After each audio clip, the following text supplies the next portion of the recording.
morning, students. We are doing our chapter number 13. We have done infectious and non-infectious diseases. Now, what is non-infectious diseases? The disease which do not spread from one person to another person are called non-infectious disease. जो disease एक person से है infected person से healthy person में नहीं फैलती उसको non infectious disease कहते हैं। नॉन इन्फेक्शियस डिजीज़ के कुछ टाइप्स हैं बेटा, जैसे डेफिशिएंसी डिजीज़। डेफिशिएंसी डिजीज़ का मतलब एक पर्टिकुलर विटामिन, न्यूट्रिएंट या हार्मोन की कमी से जो होने वाली बीमारी है हमारी बॉडी में, उनको हम कहते हैं डेफिशिएंसी डिजीज़। जैसे डायबिटीज़ है, diabetes is due to the lack of insulin, ठीक है। और स्कर्वी है due to lack of vitamin C. जैसे रिकेट्स है, विटामिन डी की कमी के कारण है। नाइट ब्लाइंडनेस है, बेरी है। तो ये सारी क्या है, ये डेफिशिएंसी डिजीज़ है, ठीक है। कुछ होते हैं allergic diseases. When the body is sensitive, hyper sensitive to the foreign elements. किसी फॉरेन एलिमेंट्स से सेंसिटिव हो जाए हमारी बॉडी, जैसे किसी को डस्ट के प्रति सेंसिटिव होता है, ठीक है, तो उसको कुछ को अस्थमेटिक होते हैं, अस्थमा हो जाता है, ठीक है। तो एलर्जिक कंडीशंस जहाँ होंगे, जहाँ पे एलर्जी हो जाएगी बॉडी में, उनको हम एलर्जिक डिजीज़ कहेंगे। कैंसर है, जैसे कैंसर मतलब uncontrolled growth of certain tissue, किसी भी टिश्यू की अनकंट्रोल्ड ग्रोथ हो जाए बॉडी में, तब वो कैंसर कॉज करता है। तो ये भी एक आपकी नॉन इन्फेक्शियस डिजीज़ है। मेंटल डिसऑर्डर यानी कि डिप्रेशन का शिकार हो जाना, एंग्जाइटी, बेचैनी होना, ये मेंटल डिसऑर्डर है। एडिक्शन मीन्स किसी चीज़ का एडिक्ट हो जाना, आदत पड़ जाना, ड्रग्स की जैसे अल्कोहल की, इनका एडिक्शन हो जाना, ठीक है। तो ये नॉन इन्फेक्शियस डिजीज़, ये ज़रूरी नहीं कि आप ड्रग एडिक्टेड हो तो आपके पास जो रहेगा, आपके साथ जो रहेगा वो भी ड्रग एडिक्टेड हो, वो ऐसा ज़रूरी नहीं है, ठीक है। डीजनरेटिव का means mall functioning of the important organs, किसी भी ऑर्गन का बॉडी में माल फंक्शनिंग होना, ठीक है, जैसे कि heart disease. These are the types of non infectious disease. Now means of spread of disease, की डिजीज़ फैलती कैसे हैं, इसके बारे में थोड़ा सा और देखेंगे हम। फर्स्ट है थ्रू एयर, एयर के थ्रू इन्फेक्शन फैलना, जैसे कॉमन कोल्ड है, ट्यूबरक्लोसिस है, निमोनिया है, ये सारे क्या है, एयरबोर्न डिजीज़ हैं, ठीक है। इन्फेक्टेड एयर से ये हमें होते हैं, these are called airborne diseases, और they can spread through the contaminated air. Through contaminated water भी हो सकता है, जैसे कि cholera, amoebic dysentery, these are spread through the drinking of contaminated water, दूषित पानी पीने से ये बीमारियाँ होती हैं, ठीक है। कोलरा एजा हो गया, अमोबिक डाइसेंट्री हो गया, जिसको आप पेचिस कहते हैं हिंदी में। थ्रू वेक्टर्स भी हो सकते हैं, जैसे मॉस्किटो से कौन कौन से होते हैं, malaria, dengue, yellow fever, these are caused due to the mosquitoes, और we can say that mosquitoes are the carrier of this diseases. Flies से जैसे टाइफॉइड है, ट्यूबरक्लोसिस है, डायरिया है और डायसेंट्री है, ये बीमारियां हो सकती हैं फ्लाइज से। Next is through sexual contact, sexual contact से भी हो सकती हैं, जैसे सिफिल्स है, एड्स है, ये हमने कल भी पढ़ी थी। सिफिल्स में जो सिम्टम्स हैं या साइंस है वो क्या होंगे, जैसे स्किन पे रैशेज हो जाएंगी, वेट लॉस, अल्सर्स, और इट में damage brain, nerves, eyes and heart also. तो ये भी एक एसटीडी डिजीज़ है। बाकी एड्स आपको पता ही है, एक्वायर्ड इम्यूनो डेफिशिएंसी सिंड्रोम, हमने कल डिस्कस भी किया था ये कैसे फैलती है, ठीक है, और किस चीज़ से होती है ये हम कह सकते हैं। और देखो इसका प्रिवेंशन है, ठीक है, इसका ट्रीटमेंट अभी नहीं है, इसका प्रिवेंशन है। ये तो हमने पता कर लिया था कि एड्स कैसे फैलता है, लेकिन एड्स कैसे नहीं फैलता है। AIDS is not a contagious disease and it does not spread by casual contact, जैसे कि शेकिंग हैंड से नहीं फैलता, कफिंग एंड स्नीजिंग से नहीं फैलता, किसिंग से नहीं फैलता, शेयरिंग यूटेंसिल्स एंड टेलीफोन से नहीं फैलता, ठीक है, एक दूसरे के बर्तन एक दूसरे के साथ खाने से, ठीक है, या टेलीफोन यूज़ करने से नहीं फैलता। स्विमिंग पूल शेयर करने से या टॉयलेट्स शेयर करने से नहीं फैलता, शेयरिंग टॉवल्स से भी नहीं फैलता, ब्लड सकिंग इंसेक्ट्स है और क्राउडेड ट्रांसपोर्ट है तब भी ये नहीं फैलता। तो these are the cases where these AIDS do not spread.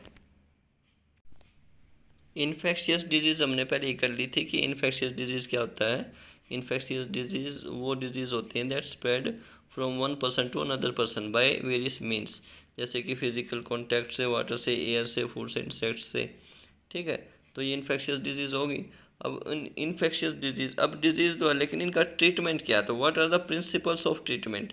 The treatment of infectious disease consist of two steps, दो स्टेप्स हैं। They are to reduce the effect of the disease, या तो डिजीज़ के इफेक्ट को कम करो, symptoms जैसे कि, and to kill the microbes, या जो माइक्रोब्स हैं, डिजीज़ कॉजिंग ऑर्गेनिज्म है, उनको किल करें। ठीक है, विच कॉजेज द डिजीज़, जिनसे बीमारी होती है। तो पहले में जैसे to reduce the effect of the disease, इसमें क्या आएगा, this can be done by taking medicine, हम दवाई लेंगे, to bring down the effect of the disease, जो डिजीज़ का इफेक्ट है उसको कम करने के लिए हम कुछ दवाई लेंगे। जैसे बुखार हो गया, ठीक है, तो बुखार की दवाई ले लेते हैं। दर्द है कुछ तो पेन की दवाई ले लेते हैं, पेन किलर ले लेते हैं। ठीक है, जैसे फीवर, पेन, लूज मोशन या और भी कोई सिम्टम है बीमारी का, तो उस सिम्टम्स की जो है उसकी हम दवाई ले लेते हैं। And by taking bed rest, और फिर हम रेस्ट करते हैं, टू कंजर्व आवर एनर्जी, अपनी एनर्जी को कंजर्व करने के लिए। एक तरीका तो ये है। दूसरा तरीका है कि टू किल द माइक्रोब्स, हम माइक्रोब्स को किल करें। This can be done by taking suitable antibiotic, और ये कैसे किल होंगे, by taking the antibiotics. Antibiotics are the chemicals that kill the microbes and drugs which kills the microbes and disease is cured. तो ऐसे antibiotics, दवाइयाँ या drugs ऐसे लेंगे जो वो माइक्रोब्स को किल करे। कौन से माइक्रोब्स, जिससे वो बीमारी फैली है। तो इसमें मेन दो आते हैं, to reduce the effect of the disease, और सेकंड है to kill the microbes. Now principles of prevention of disease, कि हम डिजीज़ को प्रिवेंट कैसे कर सकते हैं, हम डिजीज़ से बच कैसे सकते हैं। That are the principles of prevention of disease. These are the general ways to prevent the infectious diseases. Number 1 है for airborne microbes। ठीक है, हवा के कारण जो माइक्रोब्स अंदर चले जाते हैं उससे हम कैसे बचें। We can prevent exposure by providing living condition that are not over crowded, यानी कि हमें कोशिश करनी चाहिए जहाँ भीड़ भाड़ वाले इलाके हैं, ठीक है, जहाँ दूषित वायु है, वहाँ हम जाने से बचें। फॉर वाटर बोर्न डिजीज़, या जो वाटर बोर्न माइक्रोब्स हैं उनसे हम कैसे बच सकते हैं, तो उसके लिए हमें ये व्यवस्था देखनी होगी कि हम जहाँ पर रहते हैं वहाँ पीने का पानी जो है वो हमें साफ़ मिले, और ऐसा पानी ना हो जिसमें ऐसे माइक्रोब्स हैं जो आपकी बॉडी को अफेक्ट करते हैं या जिससे डिजीज़ होते हैं। तो वाटर बोर्न डिजीज़ से बचने के लिए हमें ये कोशिश करनी चाहिए कि हमें सेफ़ ड्रिंकिंग वाटर मिले पीने के लिए। ठीक है, नेक्स्ट है फॉर वेक्टर बोर्न इन्फेक्शंस।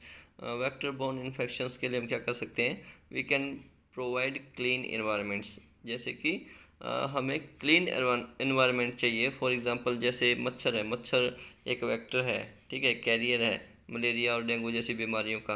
तो हमें कोशिश ये करनी चाहिए कि ऐसा इन्वायरमेंट प्रोवाइड करें जहाँ ये मॉस्किटो जो है वो ब्रीड ना कर सके, पैदा ना हो सके। ठीक है, तो इसके लिए हम जो ये वेक्टर्स हैं, जो डिजीज़ कॉजिंग वेक्टर्स हैं, हम उनको ब्रीड करने का इन्वायरमेंट ना पनपने दें, ना पैदा होने दें, तब हम इनसे बच सकते हैं जो हमारी वेक्टर बोर्न इन्फेक्शंस हैं उनसे। Another way of prevention is through vaccination, vaccination के थ्रू। अब वैक्सीन प्रिपेयर करते हैं। वैक्सीन क्या होता है, डेड और वीक माइक्रोब्स डिजीज़ के, उनको इंजेक्ट किया जाता है बॉडी के अंदर। ठीक है, क्योंकि वो डेड और वीक हैं इसलिए जो ज़्यादा अफेक्ट नहीं करेंगे बॉडी को, लेकिन हमारी बॉडी उनको देखकर एंटीबॉडीज़ प्रोवाइड करेगी या प्रोड्यूस करेगी।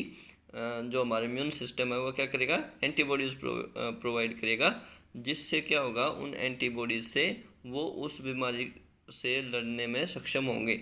ठीक है, फर्दर, क्योंकि वो तो डेड और वीक है, लेकिन फर्दर जो फ्यूचर में अगर ऐसी बीमारी के कोई माइक्रोब्स आए तो वो एंटीबॉडीज़ हेल्प करेंगी फाइट करने में उन एंटीजेंस के, यानी कि जो बीमारी के जो जम्स वहाँ आएंगे उनके प्रति एंटीबॉडीज़ पहले ही बॉडी में मिलेंगी और उनके साथ फाइट करेंगे और बीमारी होने के चांसेस बहुत कम होंगे।